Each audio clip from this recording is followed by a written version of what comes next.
അസ്സലാമു അലൈക്കും. ആദ്യമായിട്ട് ഔസഫ് സാഹിബിനെ ഞാൻ നന്ദി പറയുകയാണ്. അദ്ദേഹം വളരെ യാദൃശ്യമെന്ന് പറയട്ടെ 2 എഡിഷൻ്റെയും ആരംഭത്തിൽ എനിക്ക് പങ്കെടുക്കാൻ കഴിഞ്ഞു എന്നുള്ളതാണ്.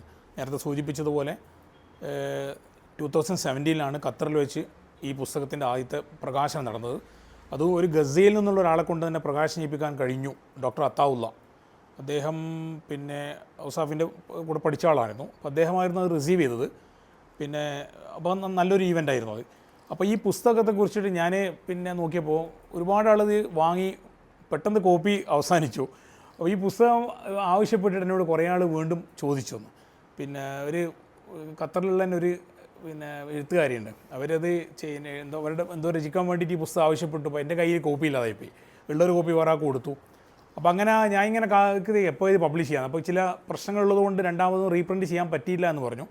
അപ്പോൾ അൽഹംദുലില്ലാഹ് ഇപ്പം പിന്നെ പുറത്തിറങ്ങുന്നതിലൂടെ സന്തോഷമുണ്ട്. കാരണം ഈ പുസ്തകത്തിന് ഒരുപാട് നല്ല വായനക്കാരുണ്ടെന്ന് എനിക്ക് തോന്നിയത്. എനിക്ക് വേറെയും ചില പുസ്തകങ്ങൾ ഇറക്കിയിട്ടുണ്ട്. ഇപ്പോൾ നേരത്തെ പറഞ്ഞ പോലെ ഫലസ്തീനെ പറ്റി ഇപ്പോൾ 5 പുസ്തകം ഓൾറെഡി ഇറക്കി. ഒന്ന് ഈ വിവർത്തനാണ്, പിന്നെ 2-3 എഡിറ്റ് ചെയ്തിട്ടുണ്ട്. പിന്നെ ഹമാസിനെ കുറിച്ച് പിന്നെ ഒരു പുസ്തകം സമഗ്രമായൊരു പഠനം ഇറക്കിയിട്ടുണ്ട്. അത് 2ാമത്തെ എഡിഷനിൽ ഇപ്പോൾ ഇറങ്ങി. അപ്പോൾ ഞാനത് ജസ്റ്റ് സൂചിപ്പിച്ചെന്നുള്ളൂ. കാരണം എനിക്ക് ഫലസ്തീൻ വിഷയമായിട്ട് എനിക്ക് നേരത്തെ തന്നെ വലിയൊരു താല്പര്യം ഉണ്ടായിരുന്നു. 86 ഞാൻ പത്രപ്രവർത്തനത്തിൽ ഔദ്യോഗികമായിട്ട് ഇറങ്ങുന്നത് മാധ്യമത്തിലൂടെ.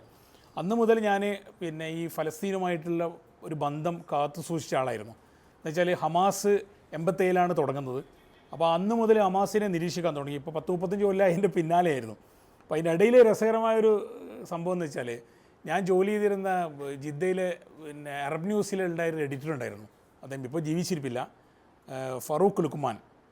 അപ്പോൾ അദ്ദേഹം പുതിയൊരു പത്രം അന്ന് തുടങ്ങിയിരുന്നു, മലയാളം ന്യൂസ് എന്ന് പറഞ്ഞിട്ട്. അപ്പോൾ അതിൻ്റെ ചീഫ് എഡിറ്ററായിട്ട് മൂപ്പരാണ് ചാർജ് എടുത്തത്. അപ്പോൾ അതിൽ വെച്ചിട്ട് അദ്ദേഹം പറഞ്ഞു, ഈ നമ്മുടെ പുതിയ പത്രത്തിന് എഡിറ്റോറിയൽ ഉണ്ടാവുകയില്ല, എഡിറ്റോറിയൽ കോളം ഉണ്ടാവില്ല പറഞ്ഞു. അപ്പോൾ ഞാൻ ചോദിച്ചു എന്തുകൊണ്ടാണ് എഡിറ്റോറിയൽ കോളം ഇല്ലാത്തത്. അപ്പോൾ മൂപ്പര് പറഞ്ഞ മറുപടി എന്താ വെച്ചാൽ, ഞാൻ 20 വർഷം അറബ് ന്യൂസിൽ ചീഫ് എഡിറ്ററായിട്ട് ഉണ്ടായിരുന്നു. ഞാനൊരു 150-200 എഡിറ്റോറിയലെങ്കിലും ഫലസ്തീനെക്കുറിച്ച് ഞാൻ എഴുതിയിട്ടുണ്ട്. അത് പരിഹരിക്കാൻ പോകുന്നില്ല, ആ പ്രശ്നം പരിഹരിക്കപ്പെടാൻ പോകുന്നില്ല. അപ്പോൾ എന്തിനാണ് ഇത്രയും കഷ്ടപ്പെട്ട് നമ്മൾ ഇങ്ങനെ എഡിറ്റോറിയൽ എഴുതേണ്ട കാര്യം? അതുകൊണ്ട് എഡിറ്റോറിയലിന് പകരം ഇനി സൈൻഡ് എഡിറ്റോറിയൽ ആയിരിക്കും എന്ന് വെച്ചാൽ ഓരോരുത്തർ പേര് വെച്ചിട്ട് എഴുതാന്നുള്ളത്.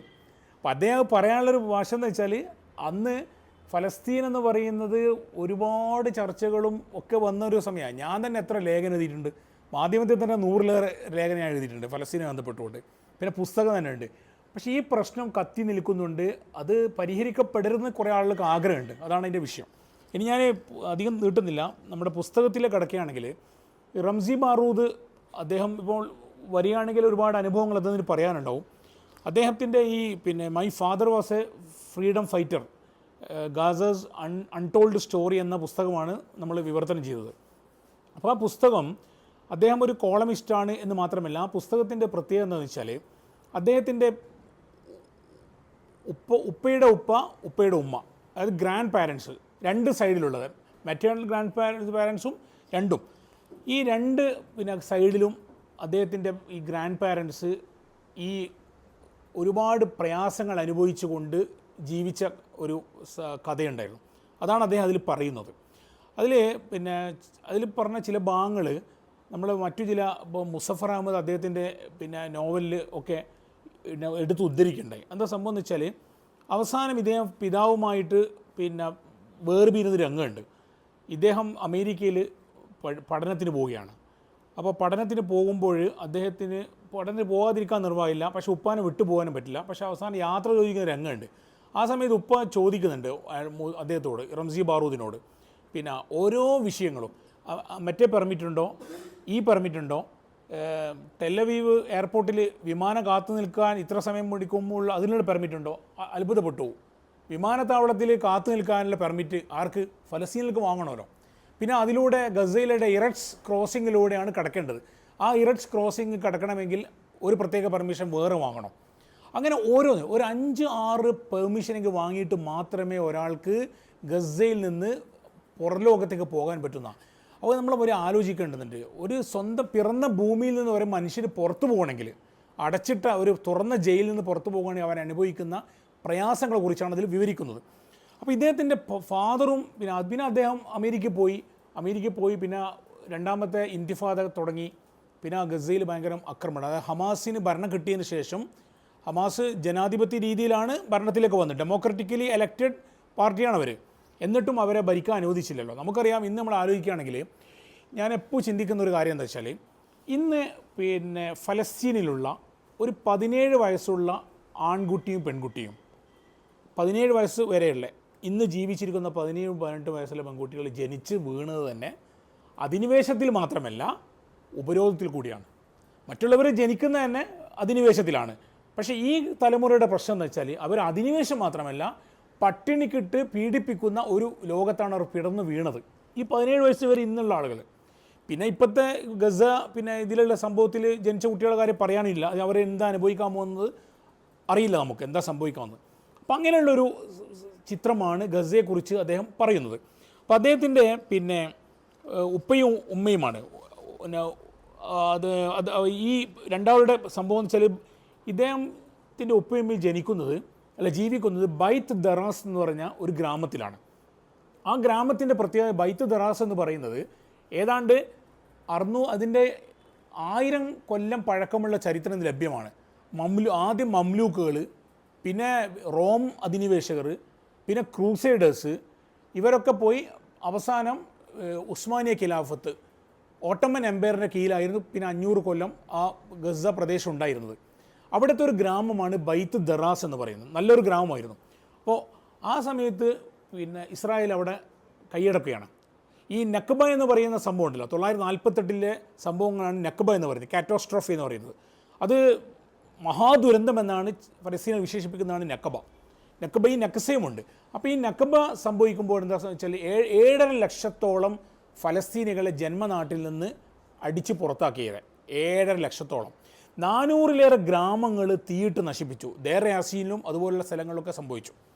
അപ്പോൾ ഈ ബൈത്ത് ദറാസ് എന്ന് പറയുന്ന സ്ഥലം ഏതാണ്ട് ഒരു സമാധാനത്തിലൂടെ ഇവർ കഴിഞ്ഞിരുന്നതാണ്. അവിടെ ഏതാണ്ട് 3160, കൃത്യം പറയുന്നത് 3160 ആളുകൾ ജീവിച്ചൊരു സ്ഥലമാണ്.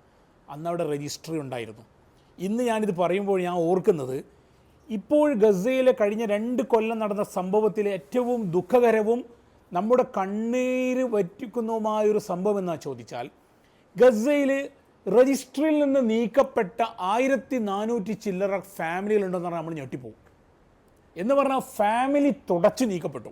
അപ്പോൾ നമ്മളൊക്കെ ഒരു ഫാമിലി എന്ന് പറയുമ്പോൾ ചിലപ്പോൾ 150, 200, ഇപ്പോൾ ഒരു പഴയ ഫാമിലിയൊക്കെ ആണെങ്കിൽ 750, 1000 ഒക്കെ അംഗസംഖ്യയിൽ ആളുകളായിരിക്കുമല്ലോ. അങ്ങനെ ഒരു ഫാമിലി, ആ ഫാമിലിയുടെ പേര് തന്നെ തുടച്ചു നീക്കപ്പെട്ട 1000 ചില്ലറ സംഭവങ്ങളുണ്ടെന്ന് പറയുമ്പോൾ അത്രയും ആളുകൾ ബോംബിട്ട് കൊന്നുതാണ്. ഇപ്പോൾ റംസി ബാറൂദിനെ കുറിച്ച് പറയുമ്പോൾ നമ്മൾ ആലോചിക്കേണ്ട, അദ്ദേഹത്തിൻ്റെ സിസ്റ്റർ ഉണ്ട് സുമ ബാറൂദ്, അവരൊരു ഡോക്ടറായിരുന്നു. കൃത്യം 1 കൊല്ലം മുമ്പ്, ഒരു കൊല്ലമല്ല 2024 മാർച്ചിലാണെന്ന് എനിക്ക് തോന്നുന്നു, ഞാൻ ആ സംഭവം തന്നെ ഓർക്കുന്നുണ്ട്. അവരുടെ ഹോസ്പിറ്റലിൽ നിന്ന് വീട്ടിലേക്ക് പോയിക്കൊണ്ടിരിക്കുകയാണ്. വീടെന്ന് പറഞ്ഞാൽ എന്താ, 3-4 ദിവസം മുമ്പ് ബോംബിട്ട് വീട്ട് തകർത്തിരുന്നു. ആ തകർക്കപ്പെടാത്ത ഒരു ഭാഗത്താണ് ഈ റംസി ബാറൂദിൻ്റെ ഈ സുമ ബാറൂദ് എന്ന് പറയുന്ന സിസ്റ്ററും മക്കളൊക്കെ താമസിച്ചിരുന്നത്. അങ്ങനെ അവർ ഹോസ്പിറ്റലിൽ നിന്ന് വീട്ടിലേക്ക് പോകുമ്പോൾ, അവർ വണ്ടിയിൽ സഞ്ചരിക്കുമ്പോൾ അതിന് മുകളിൽ ബോംബിട്ട് അവരെ കൊന്നു. ഇത് ടാർഗറ്റഡ് കില്ലിംഗ് എന്നാണ് പറയപ്പെടുന്നത്. അന്ന് അദ്ദേഹം വ്യക്തമാക്കിയിട്ടുണ്ട്, ഇത് 156-ാമത്തെ ഡോക്ടറാണ് കൊല്ലപ്പെടുന്നതാണ്. ഈ 2023 തൂഫാൻ അക്സ സംഭവിച്ചതിന് ശേഷം 166-ാമത്തെ പിന്നെ ഡോക്ടറാണ് ഈ റംസി ബാറൂദിൻ്റെ സിസ്റ്റർ. അവരുടെ ഫാമിലി കുറേയൊക്കെ തുടച്ചു നീക്കപ്പെട്ടു. അപ്പോൾ ഇത് വായിക്കുമ്പോൾ നമ്മൾ അതും കൂടി ഓർത്തുകൊണ്ട് വായിച്ചാൽ നമുക്കതിൻ്റെ ഗൗരവം മനസ്സിലാവും. അപ്പോൾ ഈ പിന്നെ ബൈത്ത് ദറാസ് എന്ന് പറയുന്ന സ്ഥലമുണ്ടല്ലോ, അത് ബ്രിട്ടീഷുകാരുടെ കാലത്ത് അവർ ഒരു എയർ സ്ട്രിപ്പ് ഉണ്ടാക്കിയിരുന്നു അവർ. അപ്പോൾ ബ്രിട്ടീഷുകാർ 45-ൽ കൈയൊഴിഞ്ഞല്ലോ, എന്നിട്ട് യുണൈറ്റഡ് നേഷൻസിനെ ഏൽപ്പിച്ചു. അവരാണ് പിന്നെ കൈകാര്യം ചെയ്തത്. 48-ലാണ് ഇസ്രായേൽ നിലവിൽ വന്നത്. ഇസ്രായേൽ നിലവിൽ വന്നതിൻ്റെ ശേഷമാണ് അവിടെ നടക്കുന്ന കൂട്ടക്കൊലകൾ. ഇവർ രാജ്യം വിസ്തൃതി പിടിച്ചടക്കാൻ വേണ്ടി കളിച്ച കളികളിൽ കുറേ അങ്ങോട്ട് പോയി.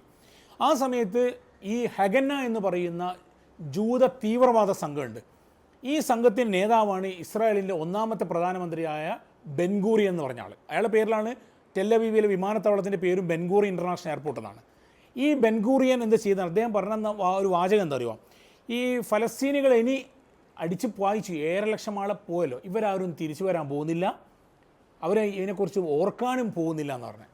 പക്ഷേ അയാൾ പറഞ്ഞ 2-ാമത്തെ കാര്യം തെറ്റി.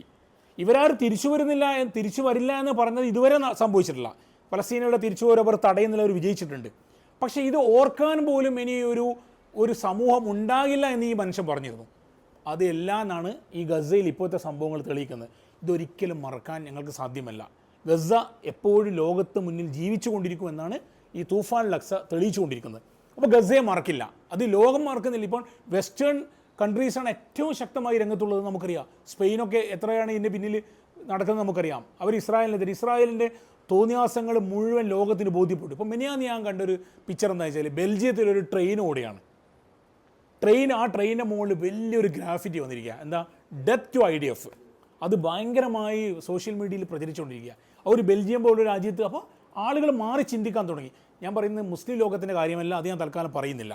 പക്ഷേ മുസ്ലിം ലോകത്തിൻ്റെ ഭരണാധികാരികളെക്കുറിച്ച് പറയുക, പക്ഷേ അവിടുത്തെ ജനങ്ങളുണ്ട്. പക്ഷേ ഇൻ്റർനാഷണൽ ലെവലിൽ തന്നെ ഗസയെക്കുറിച്ചും ഫലസ്തീനെക്കുറിച്ചും ഓർമ്മിക്കാൻ ഇത് സഹായകരമായി എന്നാണ്. അപ്പോൾ ഈ ബൈത്ത് ദറാസിലാണ് ഇദ്ദേഹത്തിൻ്റെ പിതാവിൻ്റെ ഉപ്പാൻ്റെ ഉപ്പയും ഉമ്മയൊക്കെ ജനിച്ചത്. 48 ഈ നക്കബൻ്റെ സമയത്ത് മറ്റു പല ഗ്രാമങ്ങളൊക്കെ ആക്രമിച്ചപ്പോൾ ഇവർ സേഫായിരുന്നു. പക്ഷെ ഒരു ദിവസം പെട്ടെന്ന് ഇവർ കയറി വന്നു. ഇസ്രായേലി സയനിസ്റ്റുകൾ, ഹഗന്നയിലെ തീവ്രവാദികൾ. ഇവർ വന്നിട്ട് 9 പേരെ വെടിവെച്ച് കൊന്നു. ഇവരുടെ ഫീൽഡ് ഉണ്ടല്ലോ, കൃഷി, അതൊക്കെ തകർത്ത് തരിപ്പണമാക്കി. അപ്പോൾ അതോടൊന്ന് സംഭവിച്ചത് ഇത് ഇവരെല്ലാം കൂടി തീരുമാനിച്ചു, നമുക്ക് ഇതിനെ നേരിടാൻ വേണ്ടിയിട്ട് ഇവരുടെ ഗ്രാമവാസികളൊക്കെ ഒരു തീരുമാനമെടുത്തു. അങ്ങനെ അവർ ആയുധങ്ങളൊക്കെ സംഘടിപ്പിച്ചു, കിട്ടാവുന്ന തോക്കെല്ലാം വെച്ചു. പക്ഷേ സയനിസ്റ്റുകളുടെ ആയുധവുമായി ഇത് കമ്പയർ ചെയ്യുമ്പോൾ ഇതൊന്നുമല്ല. അങ്ങനെ 948 മാർച്ച് 27 ഈ ഹഗന്നയുടെ തീവ്രവാദികൾ വന്നിട്ട് സമൂല നാശം വരുത്തി. അതിലേതാണ്ട് വലിയ ഒരു വിഭാഗം ജനങ്ങൾ അവർ കൂട്ടക്കൊല ചെയ്തു.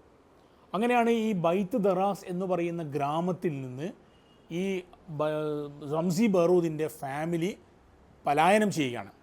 ഈ റംസി ബറൂദിൻ്റെ ഫാമിലി പലായനം ചെയ്യുന്ന അതേ രംഗം ഞാൻ ഓർക്കുന്നത് ഹമാസ് എന്ന പുസ്തകത്തിൽ ഞാൻ ഒരു ചാപ്റ്റർ ആരംഭിക്കുന്നത് ഇപ്പോൾ ഖത്തറിൽ ജീവിച്ചിരിക്കുന്ന ഖാലിദ് മിഷേലിൻ്റെ സംഭവമാണ്. ഖാലിദ് മിഷേൽ നമുക്കറിയാം, ഹമാസിൻ്റെ നേതാക്കന്മാരെ മുഴുവൻ ഉന്മൂലനം ചെയ്യാനുള്ള പരിപാടിയുമായിട്ട് ഇസ്രായേൽ ഇറങ്ങിത്തിരിച്ച സമയമാണത്. അങ്ങനെയാണ് ജോർദാനിൽ ഇവരുടെ ഓഫീസിൽ ആയിരുന്നു ഖാലിദ് മിഷേൽ ഉണ്ടായിരുന്നത്. അപ്പോൾ ഖാലിദ് മിഷേലിനെ കൊല്ലാൻ വേണ്ടിയിട്ട് ഇവർ ഏജൻറ്റുമാരെ അയച്ചു. ഏജൻറ്റുമാരെന്ത് ചെയ്തു, ഇദ്ദേഹം ഓഫീസിൽ പോകുമ്പോൾ അദ്ദേഹത്തിൻ്റെ ചെവിയിലേക്ക് ഇത് സ്പ്രേ ചെയ്തു. ആ സ്പ്രേ വളരെ കടുത്ത വിഷവാതകമായിരുന്നു. അത് ഒരു 24 മണിക്കൂറിനുള്ളിൽ ആൾ മരിക്കും. അങ്ങനെയുള്ളൊരു അവസ്ഥ വന്നു. അപ്പോഴാണ് ജോർദാനിലെ ഹുസൈൻ രാജാവ് ഇടപെടുന്നത്. കാരണം അയാളുടെ ടെറിട്ടറിയിൽ വെച്ച് ഇസ്രായേൽ നടത്തിയ തോന്നിയാസത്തിനെതിരെ അയാൾ ഉടനെ നെതന്യാഹുവിനെ വിളിച്ചു. അന്ന് ജോർദാനിനത് ഇസ്രായേൽ തമ്മിൽ ട്രീറ്റ് ഉണ്ട്. ഉടനെ ക്ലിൻ്റനെ വിളിച്ചു. ഉടനെ ആൻറ്റിഡോട്ട് കൊണ്ടുവന്ന് ഇയാളെ രക്ഷിച്ചില്ലെങ്കിൽ നമ്മൾ തമ്മിലുള്ള പ്രശ്നം വഷളാവെന്ന് പറഞ്ഞു. അങ്ങനെ ഇതേ നെതന്യാഹു, അന്നും ഇയാൾ ഭീകരനായിരുന്നു, ലോകം കണ്ട ഏറ്റവും ഭീകരനാണ്. നമുക്കറിയാം, ഹിറ്റ്ലറേക്കാളും അതപ്പതിച്ചൊരു മനുഷ്യനാണ് ഇയാൾ. ഈ മനുഷ്യൻ അവസാനം ആൻറ്റിഡോട്ടുമായിട്ട് ഇവരെ ഏജൻറ്റുമാരെ, മൊസാദ് ഏജൻറ്റുമാരെ അയച്ചിട്ട് രണ്ടാമത് ഖാലിദ് മിഷേലിൽ കുത്തിവെച്ചിട്ടാണ് അദ്ദേഹം രക്ഷപ്പെട്ടത്. പിന്നെയും അദ്ദേഹത്തെ കൊല്ലാൻ വേണ്ടിയാണ് കഴിഞ്ഞ മാസം ഖത്തറിൽ ഒരു അറ്റാക്ക് നടന്നല്ലോ. അപ്പോൾ അതും അദ്ദേഹം രക്ഷപ്പെട്ടു, അൽഹംദുലില്ലാഹ്. പക്ഷേ ഈ ഖാലിദ് മിഷേൽ അദ്ദേഹത്തിനെ കുറിച്ചിട്ട് കിൽ ഖാലിദ് എന്ന് പറഞ്ഞിട്ടൊരു പുസ്തകമുണ്ട്. അത് ഒരു ഓസ്ട്രേലിയൻ ജേർണലിസ്റ്റ് എഴുതിയതാണ്. ഞാനത് റെഫർ ചെയ്തപ്പോൾ അപ്പോൾ അതിലൊരു ഇത് പറയുന്നത്, ഇയാളും ഈ ഖാലിദ് മിഷേലും ഇതേപോലെ ബൈത്ത് ദറാസിന് പകരം മറ്റൊരു ഗ്രാമത്തിൽ നിന്ന് ഇതേപോലെ അദ്ദേഹത്തിൻ്റെ പിതാവും മാതാവുമൊക്കെ ചെറിയ കുട്ടിയായിരിക്കും അദ്ദേഹവും ഈ തണ്ണിമത്തൻ കയറ്റുന്ന ഒരു ഉന്തുവണ്ടിയിൽ കയറിയിട്ട് അദ്ദേഹം തൻ്റെ സിൽവാൻ എന്ന് പറയുന്ന ഗ്രാമം, ഇത് റംസി ബറൂദിൻ്റേത് ബൈത്ത്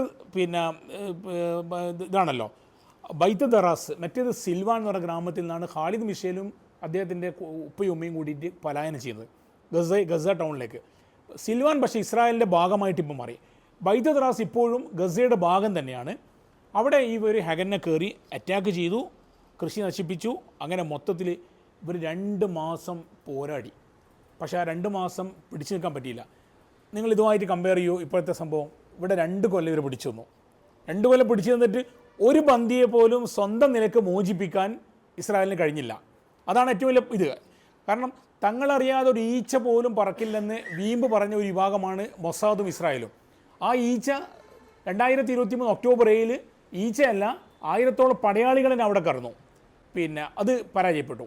അതിനുശേഷം ബന്ദികളെ മോചിപ്പിക്കാൻ കഴിഞ്ഞില്ല. ഉള്ള ബന്ദികളെ കൊല്ലേ ചെയ്തവർ. ബോംബിട്ടിട്ട്.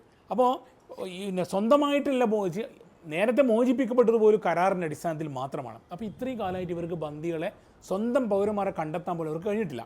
അപ്പം ഫലസ്തീനികളുടെ ആ പോരാട്ടത്തിൻ്റെ വീര്യത്തിൻ്റെ വേറൊരു സ്റ്റേജാണ് അവിടെ കാണുന്നത്. ഇപ്പോൾ ഞാൻ പറഞ്ഞത് ഇപ്പോഴും അവർക്ക് എയറിൽ അറ്റാക്ക് ചെയ്യാനുള്ള സംവിധാനം ഇല്ല, പക്ഷേ അന്ന് ഗ്ലൈഡർ ഇതിൽ പോയിട്ടാണ് അത് ചെയ്തത്. അപ്പോൾ അങ്ങനെയുള്ള സംഭവങ്ങളൊക്കെ മാറ്റം വരുന്നുണ്ട്. പിന്നെ ഫലസ്തീൻ ഒരു സ്റ്റേറ്റ് അനുവദിക്കില്ല എന്നുള്ള ഇവരുടെ തീരുമാനമാണ്. അത് ഞാൻ വേറൊരു സമയത്ത് പറയാം. അപ്പോൾ ഈ ബൈത്ത് ദറാസിൽ കയറി അറ്റാക്ക് നടന്ന സമയത്ത് ഇവരുടെ ഈ റംസി ബാറൂദിൻ്റെ ഉപ്പാൻ്റെ ഉപ്പ മുഹമ്മദും മാതാവും ഒക്കെ തീരുമാനിക്കുക എന്താ വെച്ചാൽ, അല്ല ഉപ്പാൻ്റെ ഉപ്പ പോരാളികളുടെ കൂട്ടത്തിലായിരുന്നു. ഇവർ തീരുമാനിക്കുക എന്താ വെച്ചാൽ നഗരത്തിൻ്റെ ഇത് ബൈത്ത് ദറാസി വരെ കംപ്ലീറ്റ് ഇവർ വലയം ചെയ്തിരിക്കുകയാണ് എന്ന് ഇവർ വിചാരിച്ചു. അങ്ങനെ ചെക്ക് ചെയ്തപ്പോൾ ഒരു സ്ഥലം ഉസ്ദൂദ് എന്ന് പറയുന്ന ഒരു സ്ഥലം ഒരു ഓപ്പണിങ് മാത്രമുണ്ട് എന്ന് പറഞ്ഞു. ഇപ്പോൾ നോക്കി നിങ്ങൾ ഇറസ് ക്രോസിങ് റഫ അതിർത്തി എന്നൊക്കെ പറയുന്നില്ലേ. അപ്പോൾ റഫ പൂട്ടിയാൽ നമുക്കറിയാം, റഫയും കൂടി പൂട്ടിക്കഴിഞ്ഞാൽ ആകെ കുഴപ്പമായിരിക്കുമല്ലോ, ഭക്ഷ്യ വസ്തുക്കളൊന്നും ഇങ്ങോട്ട് കിടക്കില്ല. അതേപോലെ ഈ ഉസ്ദൂദ് എന്ന് പറഞ്ഞ സ്ഥലം ഓപ്പൺ ആണെന്ന് നിങ്ങൾക്ക് മനസ്സിലായി. അങ്ങനെ സ്ത്രീകളെയും കുട്ടികളെയും ഈ ഇസ്ദൂദ് എന്ന് പറയുന്ന ഓപ്പൺ ചെയ്ത, അതായത് ബൈത്ത് ദറാസിൻ്റെ ഏതോ ഒരു കവാടം ഒരു പുറത്തേക്ക് കടക്കാനുള്ള ഒരു വഴിയാണ്, അതിലേക്ക് കുട്ടികളെയും സ്ത്രീകളെയും രക്ഷപ്പെടുത്താൻ വേണ്ടി അയച്ചു. പക്ഷെ അതൊരു ട്രാപ്പായിരുന്നുവല്ലോ. ആ ട്രാപ്പ് എന്ന് പറഞ്ഞാൽ ഹാഗനെ ഒരുക്കിയ ട്രാപ്പായിരുന്നു. അവരത് എന്ത് ചെയ്തു? വെടിവെച്ചു. കുറേ ആളെ വെടിവെച്ച് കുറേ ആളതിൽ കൊല്ലപ്പെട്ടു.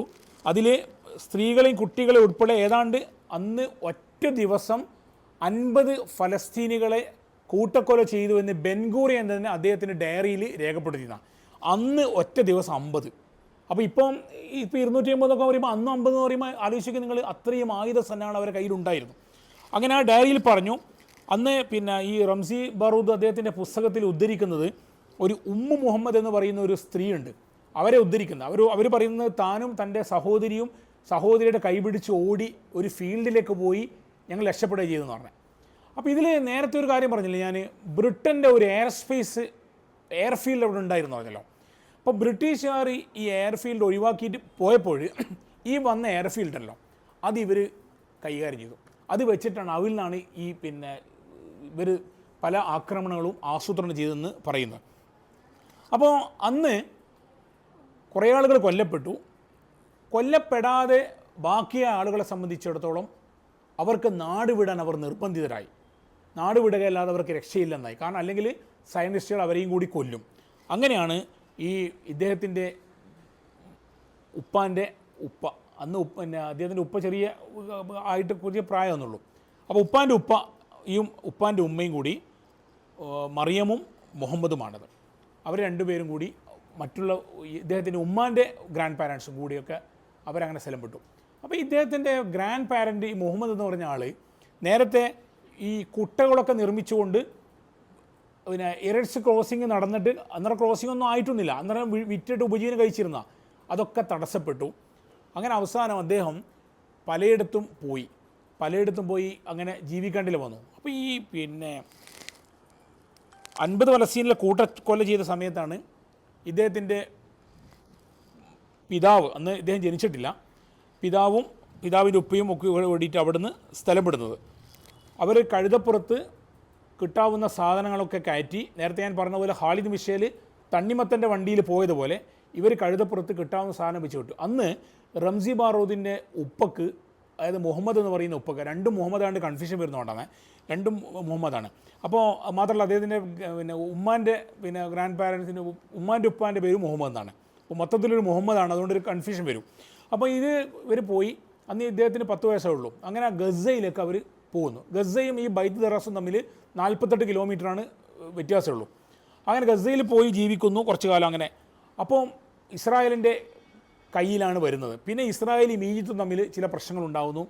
ഗസ നേരത്തെ ഇത് പ്രകാരം ഈജിപ്തിൻ്റെ കയ്യിലായിരുന്നു. ആ ഗസ പിന്നീട് ഈജിപ്തിന് അവർ വിട്ടു നൽകി, പിന്നീട് ഇസ്രായേൽ വിട്ടു നൽകി, ഇസ്രായേൽ പിടിച്ചെടുത്തിരുന്നു. ഈ ഗസയിൽ വലിച്ച സമയത്ത് അവിടെയും ജീവിക്കാൻ സുരക്ഷിതമല്ല എന്ന് റംസി ബാറൂദിൻ്റെ ഫാദർ ഒന്നുമില്ല. ഓക്കെ, ഇനി പ്രശ്നമില്ല. Okay, hello. Yeah, we can hear you. Please go ahead. Thank you so much for bearing with all these technical hitches. We are extremely sorry for all that, but there is a crowd waiting for you here. Yes. Please, please, thank you so much. No worries. And if I speak too much, you just jump in there and feel free to stop me. Thank you very much, Brother Jalal. Anyway, so first of all, I greatly appreciate the invitation. I wish I could have been with you. Inshallah, one of these days I will. I also appreciate all the solidarity that comes from you. I follow various editors here and translators in social media, and I know you have been very dedicated to the cause of Palestine throughout the genocide and long before the genocide. I think my book, My Father Was a Freedom Fighter, which you kindly translated and edited and republished, it's kind of,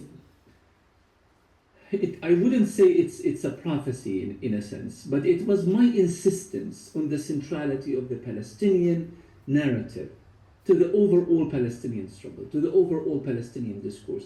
And I'm going to be honest here from the very start and say, when I started focusing on people's history as a way of telling the overall Palestinian historical narrative, I faced a lot of pressures from publishers to begin with. At one point, this very book that did so very well and translated to many languages and in many ways kind of started a conversation, a different conversation around Gaza and Palestinian history. Some of the publishers actually were not interested, not because they did not like the content of the book. They were not interested because they did not know how to classify the book, how to categorize the book. It doesn't fit into any umbrella, if you will, of how Palestinian history is being told. But to understand this hesitance, let's try to think of how is the Palestinian narrative historically has been presented. Before there was such a thing as the Palestinian voice or the Palestinian historian, the likes of Walid Khalidi, for example, or the Palestinian historian, in academia, especially Western academia, the ones who dominated the narrative on Palestinian history are the Zionists.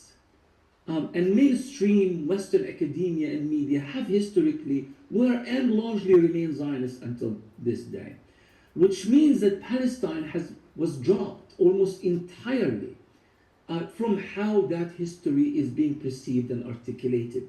Think about it this way: when this mantra that Zionism has used in order for them to justify the existence of Israel on the ruins of Palestine, the mantra says something similar to the following: Palestine is a land of no people, for a people with no land. The people with no land are supposedly the Jews of the diaspora, and the only natural thing, considering the supposed historical connection, is to merge these two entities together: the supposedly empty land and the people who are persecuted throughout Europe and they require a land.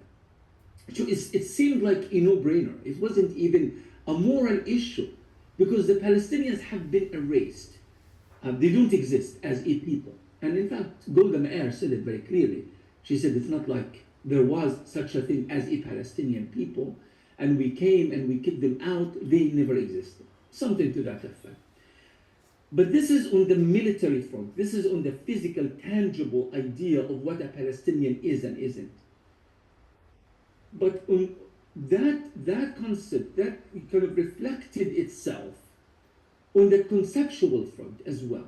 The Palestinians were erased as a people. When Walid Khalidi, I think he went to Oxford to do his PhD, if I remember correctly, he was told, they scoffed at the idea of a Palestinian wanted to be a historian. Palestinians cannot be historians, they were told. He was told. Now you would think, well, those are the terrible days of the past. But that's still the case until today. Israel, every time they kill a Palestinian intellectual in Gaza, a Palestinian journalist in Gaza, a Palestinian academic in Gaza, they accuse him of being a terrorist, right? So there's erasure. As a Palestinian in Gaza, you can't be an academic, you can't be a journalist, you can't be a historian, you can't be an intellectual. You don't fit into these categorizations. So as a result, Palestinians fought back to try to reclaim that narrative. But they fought back in such a way as to prove their legitimacy as a people. Because the only response to dehumanization is humanization. The only response to erasure is to assert or reassert yourself. But in the process of assertion, collective assertion, the Palestinians were also left on this, what I call, and I might have mentioned that in the introduction, I can't remember now, but I call history by negation, which is the idea of trying to prove your existence by claiming that you are not what they say you are. So for example, if they say Palestinians are terrorists, we would say Palestinians are not terrorists, and I will prove to you why we're not. When they say Palestinians never existed, or they don't exist, we try to assert that no, we do exist. Or Palestinians or Arabs want to throw the Jews into the sea. We say, no, we don't want to throw. This negation kind of defined the way that Palestinian history has been done from the very start. And sadly, until today, some changes, some major changes happening because of Gaza, and we will talk about it. But in many ways, we found ourselves failing to actually tell the world what we are, what is our history, what's our story, because we are so busy trying to negate the perception or the misperception that has been imposed on us throughout the years. And that's where you ended up with this kind of fragment of history, where the Palestinians are trying to tell a history in which they try to negate the stereotype that was imposed by the Zionist mainstream narrative on Palestinian academia, history, intellect, journalism, media, and all of the rest. But in the process of doing so, we never really communicated our essence as a people. And if you can't communicate your essence as a people, if people don't know who you are, collectively, they will not respect you collectively. They will not take you serious. They will, at best, they will see you as a victim. And indeed, this is what happened to the Palestinian. The Palestinian has been divided between two major classifications. The Palestinian terrorist, and I already explained how we responded to that, and the Palestinian victim, and we were forced to embrace that, because that's the only margin we could work with.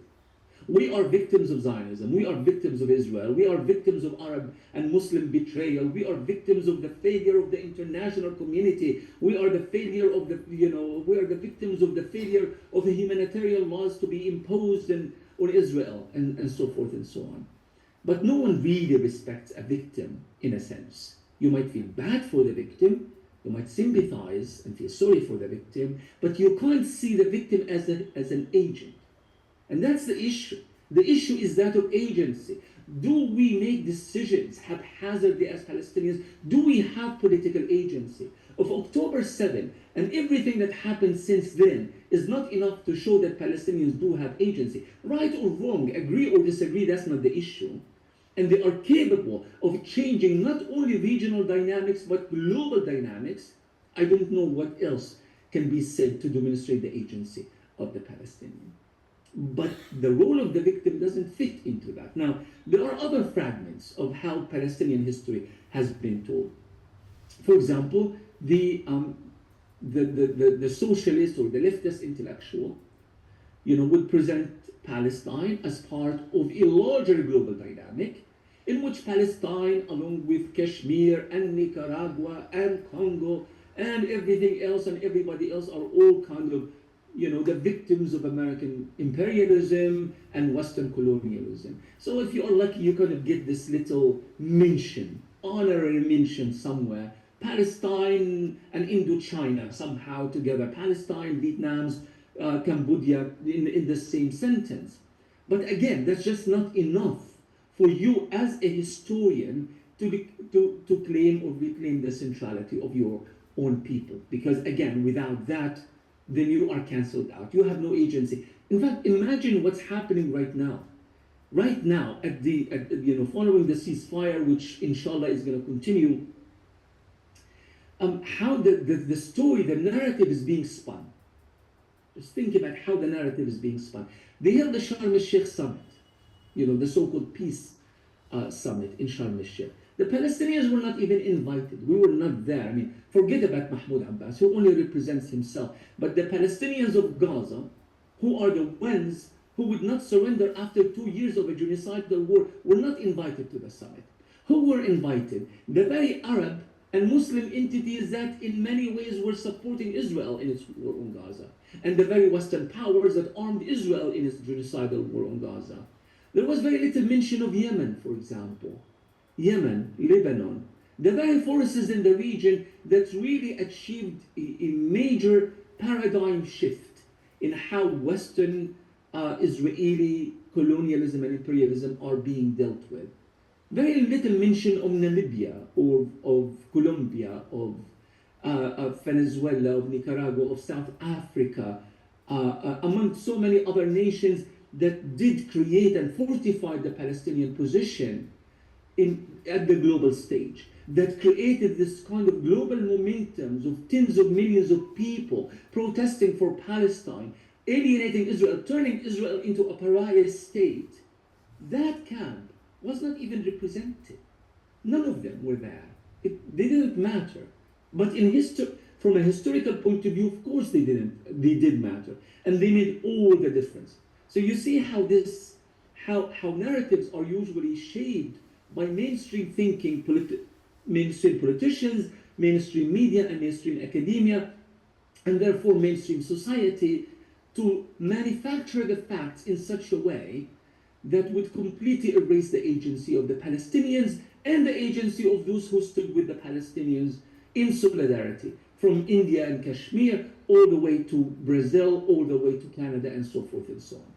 So that's why it is so important for the Palestinian to be marginalized in his own discourse. This is not just about racism. Oh, Western academia is racist. No, this is very much political.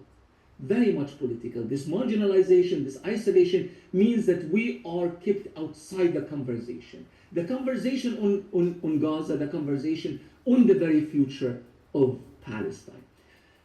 So as a result, I was born and raised in Gaza. My family they came from a village in southern Palestine, Beit Daras. Its people are known of being stubborn, of being tough.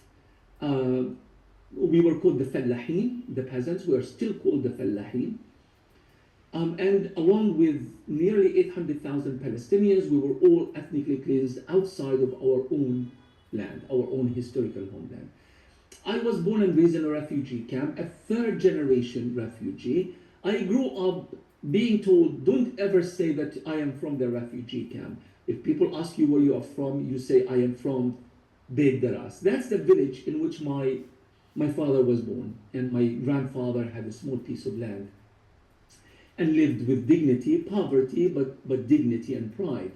So we identified with parts of Palestine in which we've never lived or visited because of that kind of connection that we have, and because of our belief that justice can only be restored when the right of return for Palestinian refugees is restored. The result of this is that I grew up living and breathing the history of Palestine. Now, the weird thing is, as Palestinians in Gaza, up to a certain point, we were not allowed to learn our own history. Only when Israel redeployed out of Gaza and Hamas and others took charge of the Strip, where Palestinian history was introduced. We were not allowed. It was illegal for us to learn our own history. It was illegal to hold a Palestinian flag. It was illegal to show any kind of expression of one's sense of Palestinianism, if you were, or Palestinian identity. So as a result, we would learn Palestinian history in secret.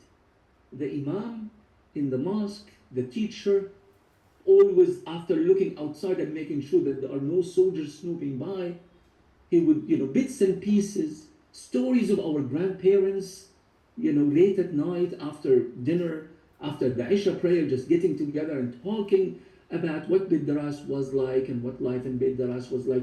we still developed an extremely strong sense of Palestinian identity, even though we had no formal education in Palestinian history whatsoever.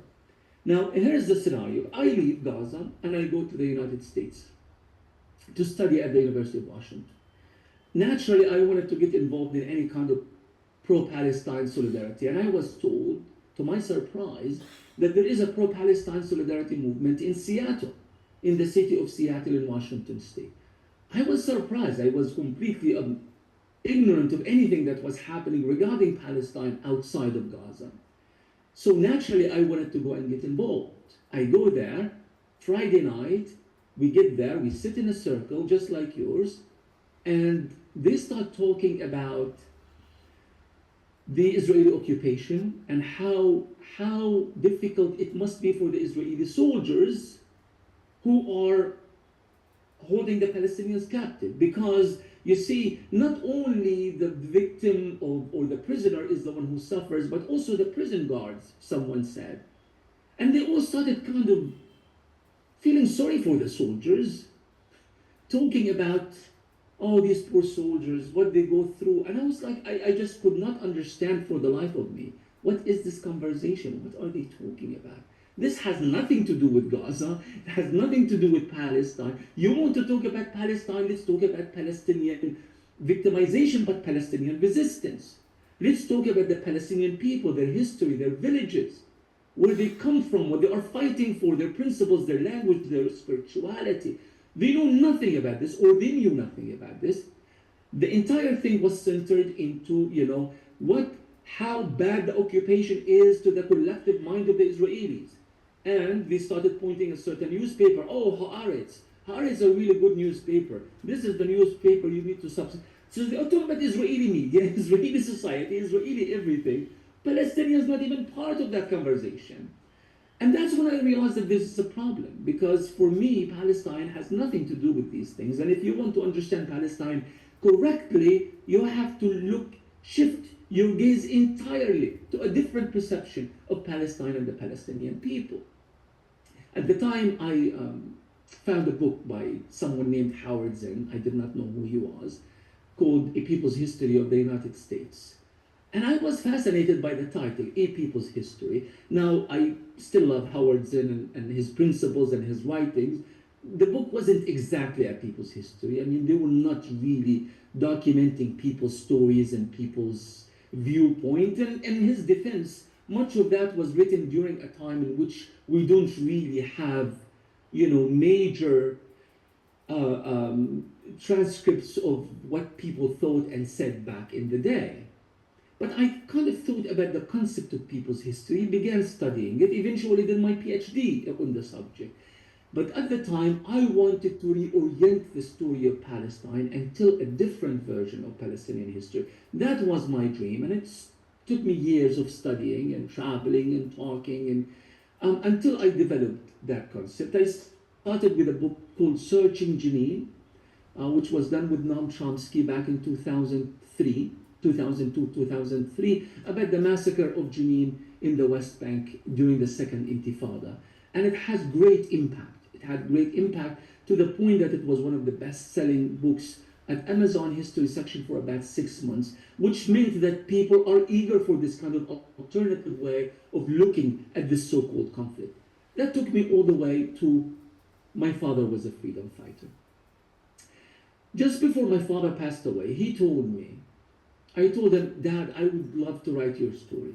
My father was a freedom fighter in the double meaning, in the fact that he was, like every Palestinian in Gaza, is a freedom fighter, fighting to survive, fighting to protect his kids, fighting against the Israeli occupation in numerous ways, but also he was a member of the Palestine Liberation Army.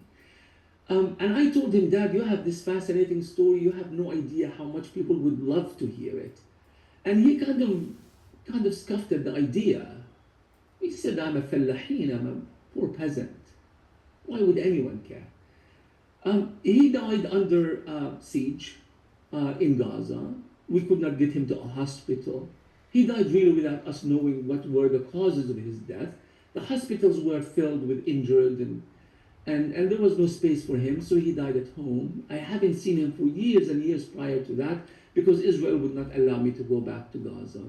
And it was a personal decision. I wanted to write a story about my dad, and I wanted to prove that people would have cared if they knew what his story is like. But in actuality, it wasn't just my dad, it's every dad and every mom and every child in Gaza. And that's really what reoriented my view of history altogether, is that if you tell the collective history of the Palestinians through the Palestinians themselves, and by the way, I'm not talking about sentimental history here. And those who've read the book, I'm sure that you made that realization. This is not just to make a point about how beautiful Palestine and the Palestinian people are. That's not the issue. The issue was, can you actually articulate events that you all know, that we all relate to, but through a different point of view, and that's the ordinary people. Not the biased intellectuals, not the ideologue, not the politician, not the highly paid journalist. No, ordinary people. If everybody tells the story collectively, what would that story look like?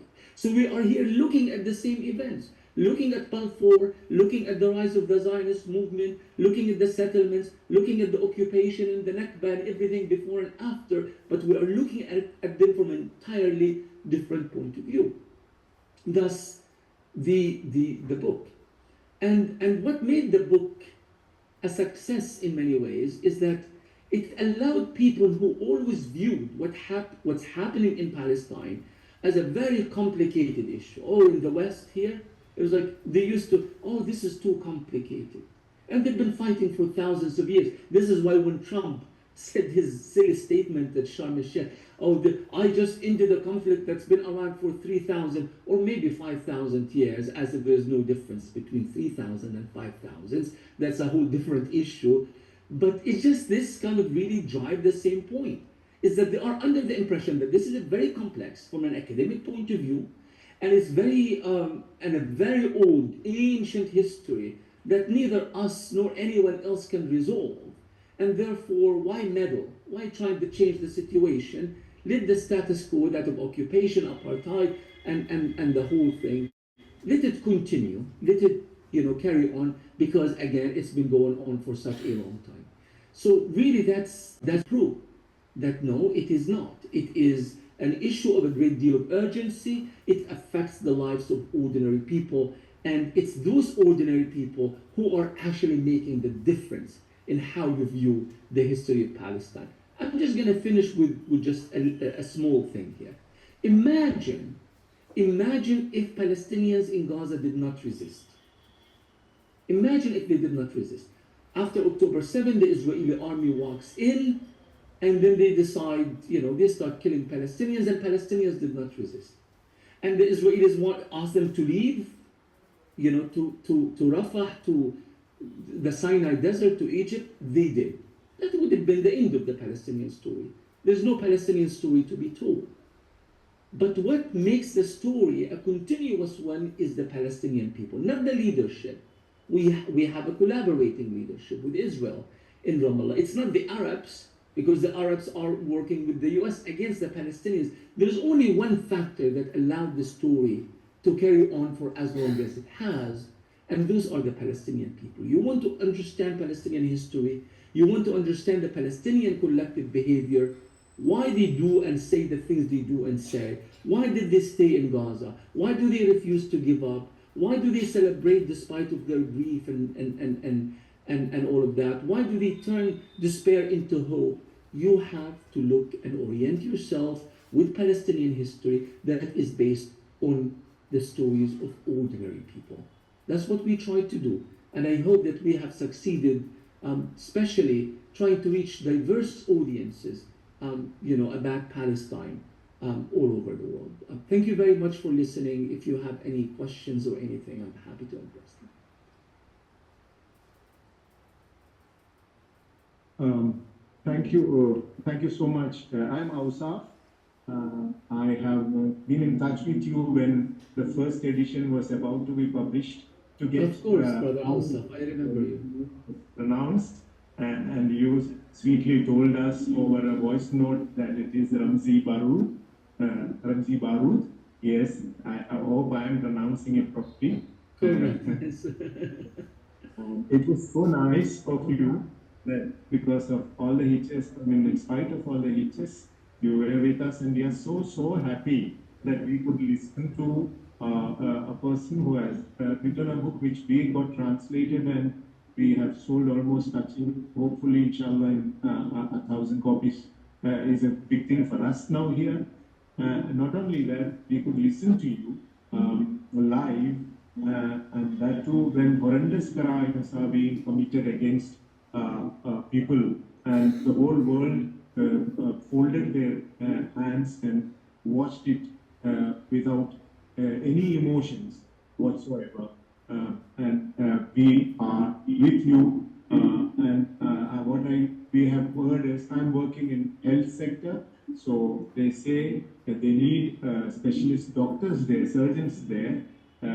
People are trying to organize things from here also. I don't know, whatever the whole world does now will not be enough for the wanton destruction of the past couple of years, which Israel has done with the help of United States or as a proxy of United States. Thank you so much. Thank you very much for being with us, and hopefully we'll go for the third edition soon, inshallah. Thank you. Inshallah. Thank you very much, brother. Thank you. I appreciate it, and I look forward to staying in touch with you. Thanks for all the work that you do, and all for all these kind people who joined you today. Thank you. അസ്സലാമു അലൈക്കും. ഞാൻ ഏതാണ്ടും അവസാനിപ്പിക്കാൻ പോവുകയാണ്. കാരണം അദ്ദേഹം അതിൻ്റെ തുടക്കം സൂചിപ്പിച്ചു. അദ്ദേഹത്തിൻ്റെ പിതാവ് ഒരു സൈന്യത്തിലുണ്ടായിരുന്നു. പിന്നീട് മൂപ്പര് വിട്ടുപോയ കാര്യം മാത്രം പറയുകയാണ്. അദ്ദേഹം ഗസയിൽ നിന്ന് ഈജിപ്തിലെ സീനായിലേക്ക് പോകുന്നുണ്ട്.